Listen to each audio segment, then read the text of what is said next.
Hello everyone, very good morning to all. So आज हम case नहीं करेंगे। मैं लास्ट केस को ही कुछ रूब्रिक्स जो बहुत क्लोज कमिंग मेडिसिन है, सॉरी जो क्लोज कमिंग रूब्रिक्स है, मैं उसको थोड़ा डिफ्रेंशिएट कर देता हूँ, क्योंकि लास्ट टाइम मुझे क्वेश्चन में भी आया हो, तो आपको थोड़ा सा क्लियर होना चाहिए दो तीनों में क्या है। ठीक है, तो हम पर्टेनिसिटी और ऑब्स्टिनेट और एल्डिंग डिस्पोजिशन, ये तीनों में डिफ्रेंशिएट हम करेंगे। बहुत माइन्यूट डिफरेंस दोनों तीनों में है। आपको बस समझना चाहिए कि तीनों को हमें कब पकड़ना है और किस स्टेट में हमको इसको लेना है। ठीक है, सो पर्टेनिसिटी मैंने आपको बताया था, ठीक है, कि पर्टेनिसिटी क्या होता है। और पर्टेनिसिटी क्या होता है कि एक होता है ना कि चिटक जाना, ठीक है, चिटक जाना, छोड़ना नहीं, ठीक है, मगर वो सिचुएशन में आप उसको टाल सकते हो। प्रेजेंट सिचुएशन में आप उसको टाल के नेक्स्ट डे दे सकते हो पर्टेनिसिटी में, मगर जब वो नेक्स्ट डे आएगा तो वापस से वो वही डिमांड करेगा, वही चीज़ करेगा। ठीक है, क्योंकि चिकाटी है ना, चिटकू है वो छोड़ेगा नहीं आपको। आप उससे पीछा छुड़ाना चाहोगे तो भी नहीं छोड़ेगा। ठीक है, तो आपके पीछे पड़ जाएगा। ठीक है, जैसे मैंने एग्जांपल दिया था अभी अब बहुत कॉमन सा एग्जांपल लेते हैं। ठीक है, बहुत सारे पेरेंट्स बोलते हैं डॉक्टर साहब ये भूलता ही नहीं है। अगर कोई चीज़ इसको बता दिया कि हाँ बेटा तुझे ये मैं दिला दूंगा, तो वो बराबर उसको याद रहता है और वो मांगता है। ठीक है, तो मैं उसको कभी कभी बोल देता हूँ बेटा आज नहीं है कल लेना, तो फिर वो कल फिर मांगेगा। फिर हम क्या सोचते हैं, थोड़ा इसको लंबा समय देते हैं 10 दिन के बाद। तो 10 दिन बराबर गिनता है वो, आज 1 2 3 4 5 6 7 8 9 10 दिन हो गए, फिर से खड़ा हो जाएगा, पापा आपने बोला था ना कब दिलाओगे। ठीक है, तो इस तरीके से वो आपके पीछे पड़ जाएगा। ठीक है, आपको छोड़ेगा नहीं, तो चिटकू होता है वो। तो आप उससे पीछे छुड़ाना चाहोगे, अरे यार ये तो बहुत बोर कर रहा है, आप उससे बोर हो जाओगे कि यार ये तो छोड़ता ही नहीं है, इसको टाइम देना मतलब अपना सर फोड़ना है। तो फिर आप उसको टालने की कोशिश करते हो कैसे भी, मगर तो भी वो आपको छोड़ता नहीं। पर्टेनिसिटी, ठीक है, चिटकू आपको छोड़ेगा नहीं, आप उससे पीछा नहीं छुड़ा पाओगे जब तक उसकी डिमांड नहीं पूरी कर दोगे। ठीक है, ये होता है पर्टेनिसिटी। ऑब्स्टिनेट क्या होता है, ऑब्स्टिनेट ज़िद्दी होता है। ज़िद्दी मतलब वो प्रेजेंट कंडीशन में अगर उसके दिमाग में सनक आ गई, नहीं मुझे वो चीज़ चाहिए, मतलब चाहिए। ठीक है, आप बहुत कॉमन एग्जांपल से समझे, कोई बच्चा शॉप पे जाता है, आप बहुत नॉर्मल रूटीन एग्जांपल है, और उसको ये चीज़ उसको वो डॉल पसंद आ गई। ठीक है, अब उनको ज़िद करता है ना कि ये चाहिए मेरे को, ये दिला के दो, फिर वो हाथ पैर मारने लगेगा, बच्चे ज़मीन पे लेट जाते हैं, सब लोग देखते रहते हैं, यू फील एम्बरेस्ड, यार शर्म आ जाती है आपको, यार ये कैसा लड़का, मन करता है थप्पड़ लगा दो इसको, धो डालो इसको, मारो इसको, मगर आप एक क्या है कंसाइंस की वजह से, लोगों मोरल की वजह से आप रुक जाते हो, अरे लोग सामने हैं, समाज है ना, क्या सोचेंगे मेरे बारे में, तो आप उसकी वजह से आप रुक जाते हो। नहीं तो ऑब्स्टिनेट आपको बहुत गुस्सा दिलाता है। ऐसे रेगुलर रूटीन में बच्चे करते हैं। ज़िद्दी, ज़िद्दी मतलब ज़िद्दी, दाग देखा ना आपने, सिंपल है दाग, कितना भी घसो घसो घसो छूटता ही नहीं है। वैसे बच्चों को कितना भी मना लो आप, अरे बेटा कल दे दूंगा, आज पैसे नहीं, नहीं अभी दिला के दो, अभी चाहिए अभी ला के दो। ठीक है, ज़िद्दी, आप नहीं छुड़ा सकते पीछा आप उससे, और उसको टाल ही नहीं सकते आप। उसके दिमाग में सनक आ गई तो चाहिए मतलब चाहिए। आप घसो बैठ के, कुछ भी करके दो, पैसे नहीं है कोई बात नहीं, ला के दो, उधार ला के दो, मगर उसको अभी चाहिए। ये होता है ज़िद्दीपन, सनक होती है ज़िद्दीपन में। एक बार चढ़ गई तो चढ़ गई बच्चों में, फिर आप ज़मीन पे लेट जाएंगे, ज़मीन पे सो जाएंगे, हाथ पैर मारने लगेंगे, मारामारी करने लगते हैं, थप्पड़ मार देते हैं। ठीक है, बच्चे कुछ ऐसे होते हैं, ऑब्स्टिनेट चिल्ड्रन में आप देखोगे कुछ बच्चे एग्रेसिव होते हैं, दे स्टार्ट हिटिंग।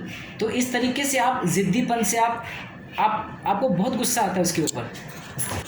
सो वो होता है ज़िद्दी, ज़िद्दीपन। ज़िद्दीपन में सनक होती है कि एक बार सनक चढ़ गई तो चढ़ गई। ठीक है, फिर आप उससे हाथ जोड़ के विनती करके मना के थक हार जाते हो आप, और बाद में आप लेके दे देते हो, परेशान हो जाते हो ना आप, क्योंकि लोग देखने लगते हैं। ठीक है, यू फील एम्बरेस, आपको शर्म आने लगती है, आपको गुस्सा भी आता है, मगर आप कंट्रोल करते हो। तो ये होता है ज़िद्दीपन। ठीक है, एक हमने देखा पर्टेनिसिटी, पर्टेनिसिटी को आप टाल के नेक्स्ट डे दे सकते हो, मगर वो नेक्स्ट डे भूलता नहीं है। दे आर वेरी बोलते ना, उनको पूरा याद रहता है कि उनको लेना है, आपने 10 दिन बोला 10 दिन के बाद पहुंच जाएंगे। तो ये होता है पर्टेनिसिटी और ज़िद्दी।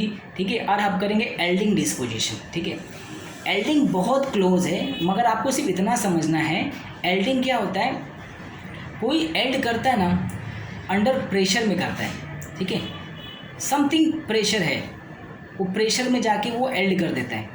वो प्रेशर कोई भी हो सकता है, बड़े भाई का प्रेशर, ठीक है, रिस्पॉन्सिबिलिटी का प्रेशर हो सकता है लाइफ में, बॉस का प्रेशर हो सकता है, और कोई घर में किसी फैमिली का प्रेशर हो सकता है। तो किसी भी प्रेशर में आप एल्ड कर देते हो। फॉर एग्ज़ाम्पल मेरे सामने एक दो बच्चे आए, एक बड़ा एक छोटा, ठीक है। तो बड़ा वाला आते ही बैठ गया चेयर पे, ओके, एंड उसको बैठना था। अब छोटा वाला और माँ बैठ गए, तो मेरे पास 2 ही चेयर है। तो माँ और बच्चा थोड़ा वो ज़िद्दी था, नहीं मुझे बैठना है, बोले नहीं मेरे गोद में बैठ, मेरे गोद में बैठ जा।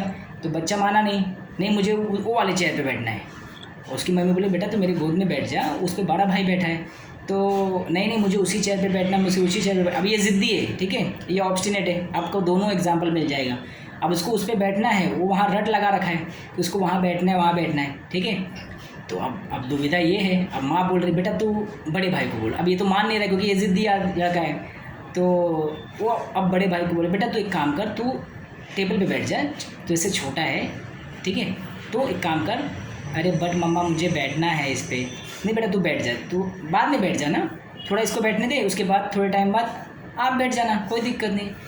अब उसको तो छोड़ना नहीं है, बट क्योंकि बड़ा भाई है और वो छोटा है, तो वो प्रेशर जो एक बड़े भाई का प्रेशर है, ठीक है, वो वहाँ एल्ड कर गया।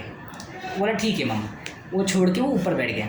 ये होता है एल्डिंग डिस्पोजिशन। बहुत सिंपल, आपको बहुत ब्यूटीफुली आपको एक क्लिनिक में देखने मिलेगा एल्डिंग डिस्पोजिशन, ठीक है। फैमिली में कुछ डिस्प्यूट होता है तो बड़ा भाई है तो छोटा वाला सबमिसिव होता है, एल्डिंग होता है तो झुक जाता है, ठीक है, कोई बात नहीं।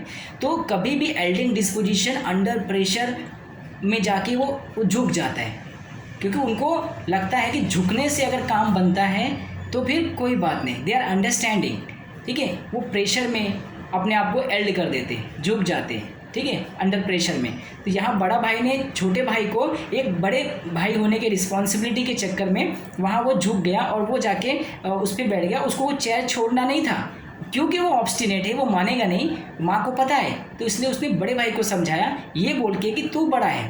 तो यहाँ होता है एल्डिंग डिस्पोजिशन। ये जो प्रेशर है ना, ये प्रेशर में वो जाके एल्ड कर देता है, ठीक है। तो आप सीधा एक नॉर्मल एग्जांपल समझिए, जब तूफान आता है तो आप देखिए किस तरह से पेड़ को पूरा झुका देता है।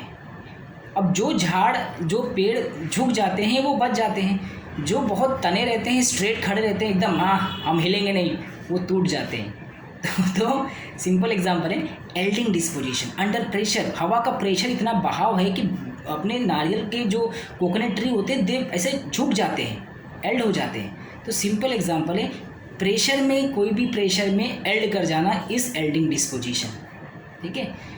और रिस्पॉन्सिबिलिटी, अब देखिए घर में कोई बड़ा है, जवाबदारी उठा रहा है, घर में कोई बोल देता है तो वो जवाबदारी के चक्कर में कोई कुछ बोलता नहीं है, खुद मान जाता है, हाँ ठीक है बड़ा भाई है, तुझे ये करना है कर ले, मैं ये चीज़ नहीं करूँगा तू कर ले, ठीक है। तो यहाँ छोटे भाई ने अपने आप को एल्ड कर दिया। This is एल्डिंग disposition under pressure. तो इस तरीके से आपको तीनों को डिफ्रेंशिएट करना है, ज़िद्दी, एल्डिंग झुकाव, झुक जाना, एल्ड करना, झुक जाना, ऑब्स्टिनेट ज़िद्दी, और पर्टिनेसिटी चिकाटी बोलिए, स्टिकीनेस बोलिए, ठीक है, चिटकू बोलिए, वो होता है पर्टिनेसिटी।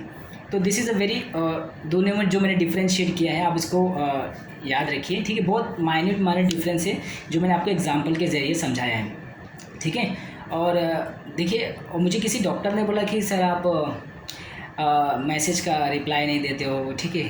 तो मैं सारे मैसेज पढ़ता हूँ, ठीक है, ऐसा नहीं है, और मैंने रिप्लाई भी करता हूँ जहाँ जहाँ मुझे रिप्लाई लगता है कि मुझे इसका डिफ्रेंशिएट करना है, या मैं वीडियो बना के कभी कभी कर देता हूँ। सो किसी से कंपेयर करके आप किसी को कंपेयर मत कीजिए कि वो करते हैं और आप नहीं करते हो, क्योंकि ठीक है, तो दिस इज़ नॉट गुड, ठीक है। तो मैं कोशिश करता हूँ कि मैं सारे मैसेज पढ़ता हूँ आपके, और मैं सारे मैसेज का जवाब देने की कोशिश करता हूँ, ठीक है। जहाँ मुझे वीडियो बना के देना पड़ता है या फिर मैंने मैसेज कर देता हूँ, आप जाके देख सकते हो, ऐसा नहीं है, ठीक है। शायद मैं आपका मैसेज मिस कर दिया होगा, नो प्रॉब्लम, मैं नेक्स्ट टाइम मैं कोशिश करूँगा कि आपके मैसेज को मैं कवर कर दूँ, या तो वीडियो के ज़रिए या तो मैसेज के ज़रिए। तो thank you so much. This is जो मुझे लगा कि इस केस में डिफ्रेंशिएशन की बहुत ज़रूरत है। जैसे अभी तीनों बहुत कॉमन सिमिलिमम है, तो हमें समझ में नहीं आता कि ये एल्डिंग है, पर्टिनेसिटी है, या फिर ये ऑब्स्टिनेट है। तो ये तीनों बहुत साथ साथ चल रहे हैं, तो इस तरीके से आप इसको डिफ्रेंशिएट कर सकते हो। ठीक है। तो थैंक यू सो मच। अगर आपको पसंद आए तो ज़रूर इसको अप्लाई कीजिए और मुझे मैसेज करते रहिए, कमेंट कीजिए। देखिए आप कमेंट करते हो ना तो मुझे समझ में आता है। मैं बार बार आपको इसलिए बोलता हूँ कमेंट करने के लिए, क्योंकि जो मैं बता रहा हूँ आपको, एक्सप्लेन कर रहा हूँ, आप उसको अप्लाई करने के बाद आपको रिजल्ट मिल रहा है तो एटलीस्ट मेरा जो फुलफ़िल है, जो मेरा मोटिव है कि मैं अपने को जो आपको बताता हूँ अपने एक्सपीरियंस के ज़रिए, वो आप पे काम आ रहा है। ठीक है, तो ऐसे ही आप करते रहिए मैसेज, मुझे बताते रहिए। Thank you so much.